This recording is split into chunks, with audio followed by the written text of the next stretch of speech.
Psicologia Jurídica em Destaque. Doutora Luciana Generali Barni. Olá!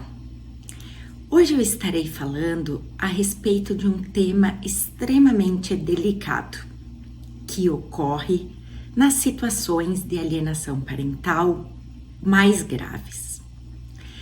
De um lado, temos falsas denúncias de abuso sexual com a consequente implantação de falsas memórias.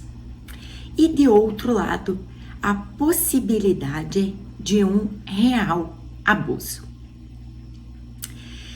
A implantação de falsas memórias acontece quando a pessoa é submetida a uma repetição constante de uma mesma história que ela teria, em tese, vivenciado. As crianças são muito mais sugestionáveis na medida em que estão em processo de formação, tanto psíquica quanto cognitiva. As falsas memórias em contextos de divórcio em que há alienação parental geralmente ocorrem em função de atribuir ao ex-cônjuge algum tipo de violência em relação aos seus filhos. A imputação de falsos crimes ou falsas denúncias em relação ao ex-cônjuge em contextos de divórcio que visam afastá-lo do convívio com o filho são uma das hipóteses previstas na Lei de Alienação Parental como ato de alienação parental. Nessas situações, então, a mãe ou o pai, que se configura como genitor alienador, conta para a criança uma história que ela teria vivenciado de abuso, seja físico, seja sexual. Este é encontrado na maioria dos casos, é importante frisar. Como eu falei no início, a constante repetição desta história, com maiores detalhes, vai fazendo com que a criança venha a absorver aquela história e vivenciá-la como se de fato tivesse ocorrido. E é a partir daí que se cria uma falsa memória. Por quê? Porque ela diz respeito a um fato que não aconteceu.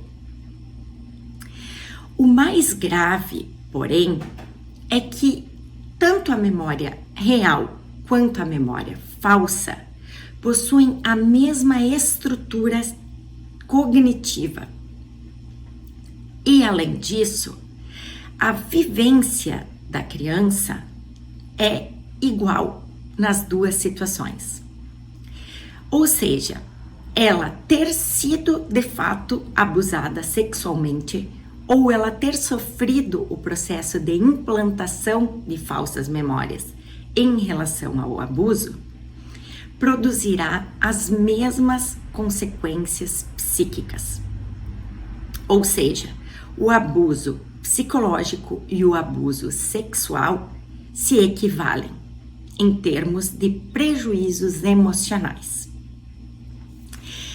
É importante destacar que somente uma avaliação psicológica muito bem feita por um profissional com ampla experiência no tema poderá auxiliar na identificação de se houve de fato um abuso, se há indícios de um abuso real, ou se estamos diante de um caso de implantação de falsas memórias.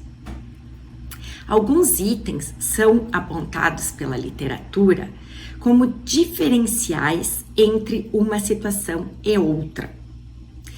Enquanto na implantação de falsas memórias, as crianças precisam de um estímulo para falar, não tem a espontaneidade, na situação do abuso real, elas conseguem falar sem ajuda, já que de fato vivenciaram.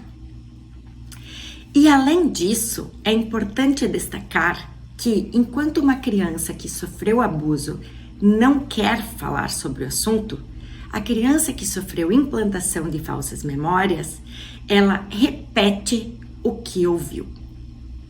Aqui foram pequenos detalhes a respeito desta investigação, que é extremamente minuciosa e deve ser feita com muito cuidado. Obrigada e até o próximo programa.